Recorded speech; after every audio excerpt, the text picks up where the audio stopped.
Justement, en parlant de judaïsme, le parti Chasse a été fondé par le Rav Ovadia Yosef Zatzal, avec comme fer de lance la transmission de nos valeurs, la pérennité dans nos valeurs, et en l'occurrence dans le monde séfarade. Qu'est-ce qu'aujourd'hui le parti Chasse peut promettre pour les Français, principalement et majoritairement séfarades, pour pouvoir les aider justement à être, comme le dit le slogan, unis autour de nos valeurs? Alors, pour être très clair, une des raisons pour laquelle je me suis rattaché au parti Chasse, je ne suis pas un homme politique, je suis tout d'abord un homme de terrain. Je suis rentré dans la politique justement pour donner ces réponses à ces problèmes auxquels je suis affronté sur le terrain. J'ai énormément réfléchi sur tous les partis existants aujourd'hui à la Knesset.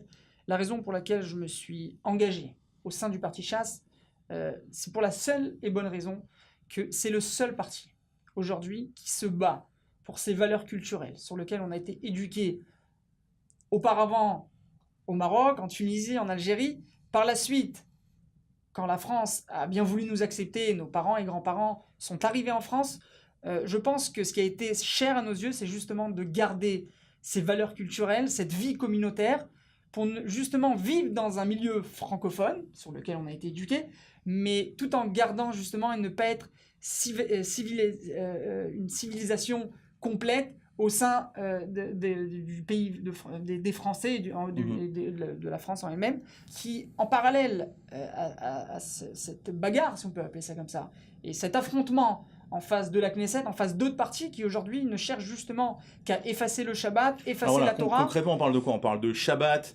c'est-à-dire les transports, les magasins, la cache-route peut-être, des certifications dans les restaurants, dans les supermarchés, quoi d'autre? Les conversions. Les conversions, entre autres. Les communautés aussi peut-être. Les communautés, tout ce qui est cher aujourd'hui à nos yeux, aux yeux du judaïsme francophone d'une manière générale, mais aux yeux du sein du pays d'Israël. Je pense qu'on n'a pas le droit d'oublier qu'en mai 1948, la première chose qui a été marquée sur Megillat Ha'atzmaut, c'était Medina Yehudit. Et aujourd'hui, le parti Chasse, c'est un État juif. Et non pas un État de juifs. Et non pas un État de juifs, mais un État juif. Mais je pense qu'au départ, ce pays sur lequel on est venu, c'est le pays de nos ancêtres, Abraham, Yitzhak et Yaakov. Le seul droit aujourd'hui du peuple juif de se trouver ici, en terre d'Israël, et pas sur un autre pays, comme en Ouganda peut-être, c'est justement parce que nous avons cette Torah sur laquelle nous avons été éduqués, où il est écrit à l'intérieur que c'est le pays de nos ancêtres. Mais cette Torah dépend aussi de valeurs qui sont là autour de nous, et c'est ces valeurs justement sur lesquelles on a été éduqués qu'il va falloir qu'on garde, tout en synchronisant, en parallèle de ces valeurs, quelque chose qui est très cher aux yeux du parti Chasse, aux yeux du Rav Ovadia Zichrono Livracha, était justement le parti social. Nous avons énormément en Israël de personnes avec un niveau socio-économique bas et voire moyen. Je pense que justement le parti Chasse a fait ses preuves pendant ces 30 dernières années, continue à le faire dans ce dernier mandat. Nous sommes le seul parti à avoir pris de l'argent de coalition. Le leader l'a dit dernièrement. Nous avons pris 1 milliard de shekels d'argent personnel que nous avons reçu comme accord de rentrer dans la coalition de Benyamin Netanyahou.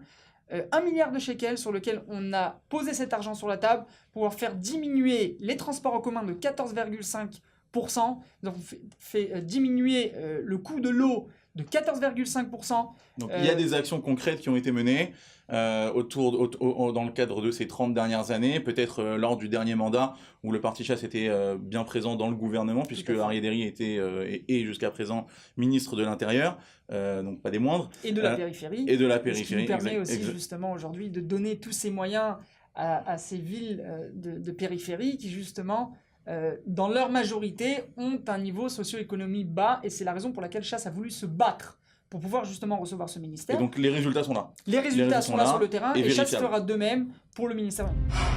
Chasse, unis autour de nos valeurs.